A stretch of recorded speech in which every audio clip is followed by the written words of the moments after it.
வேங்கை வயல் குடிநீர் தொட்டியில் மனித கழிவுகள் கலந்த வழக்கில் 3 பேருக்கு நீதிமன்றம் சம்மன் அனுப்பியுள்ளது. 3 பேரையும் மார்ச் 11ஆம் தேதி ஆஜர்படுத்த சிபிசிஐடிக்கு புதுக்கோட்டை மாவட்ட நீதிமன்றம் உத்தரவினை பிறப்பித்திருக்கிறது. கூடுதல் விவரங்களோடு நமது செய்தியாளர் முத்துப்பழம்பதி நம்மோடு இணைந்திருக்கிறார்.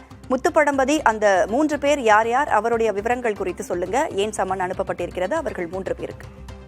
ராதா, வேங்கை வயல் விவகாரம் ஒட்டுமொத்த மனித குலத்தின் இழிவான செயலாக பார்க்கப்பட்டது. இந்த சம்பவம் நடைபெற்றது கடந்த 2022ஆம் ஆண்டு டிசம்பர் 26ஆம் தேதி. இந்த வழக்கை முதல்ல தமிழக காவல்துறையினர் 20 நாட்கள் விசாரித்தாங்க. அதன் முன்பு சிபிசிஐடி போலீசார் கிட்டத்தட்ட ஒரு 800 நாட்களுக்கு மேலாக விசாரித்து வர்றாங்க. இந்த வழக்குல கடந்த ஜனவரி மாதம் 25ஆம் தேதி சிபிசிஐடி போலீசார் குற்றப்பத்திரிகை நீதிமன்றத்தில் தாக்கல் செஞ்சாங்க. அதுல 3 பேர் குற்றவாளியாக, அதாவது இந்த தவறு செஞ்சவங்க என அவங்க சொல்லியிருந்தாங்க. குறிப்பா அந்த கிராமத்தைச் சேர்ந்த காவலர் முரளிராஜா, முத்துகிருஷ்ணன், சுதர்சன் ஆகிய 3 பேரும் தான் முன்விரோதம் காரணமாக இந்த தவறு செஞ்சாங்க அப்படின்னு குற்றப்பத்திரிகை தாக்கல் செஞ்சிருந்தாங்க. இதை முதல்ல புதுக்கோட்டை வன்கொடுமை தடுப்பு நீதிமன்றத்தில் வழக்கு நடந்ததால அங்க இந்த குற்றப்பத்திரிகையை தாக்கல் செஞ்சுட்டு இது வன்கொடுமை சட்டப்பிரிவு நீக்க வேண்டும் என்று அவங்க சொல்லியிருந்தாங்க. அதன் முன்பு அரசு தரப்பு வாதம், அதே போல அந்த புகார்தார தரப்பு வாதம் இவற்றெல்லாம் கடந்து இந்த வழக்கு புதுக்கோட்டை மாவட்டம் நீதித்துறை நடுவர் நீதிமன்றம் 2ற்கு வந்திருக்கு.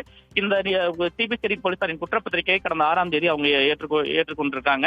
அடுத்த விசாரணை மார்ச் 16ஆம் தேதி நடைபெற இருக்கு. அந்த மார்ச் 11ஆம் தேதி இந்த வழக்கின் விசாரணை வரும்போது இந்த வழக்கில் சிபிசிஐடி போலீசார் குற்றம் சாட்டியுள்ள 3 பேரையும், அதாவது முத்துகிருஷ்ணன், முரளிராஜா, சுதர்சன் ஆகிய 3 பேரையும் நீதிமன்றத்தில் ஆஜர்படுத்த வேண்டும் என சிபிசிஐடி போலீசாருக்கு அவங்க நீதிமன்றம் சம்மன் கொடுத்திருக்காங்க. இந்த சம்மனை சிபிசிஐடி போலீசார் சம்பந்தப்பட்ட 3 பேருக்கு கொடுத்து அவங்க அந்த விசாரணைக்கு வர வைக்க உள்ளாங்க. ராதா, விவரங்களை பகிர்ந்து கொண்டமைக்கு நன்றி முத்துப்பழம்பதி.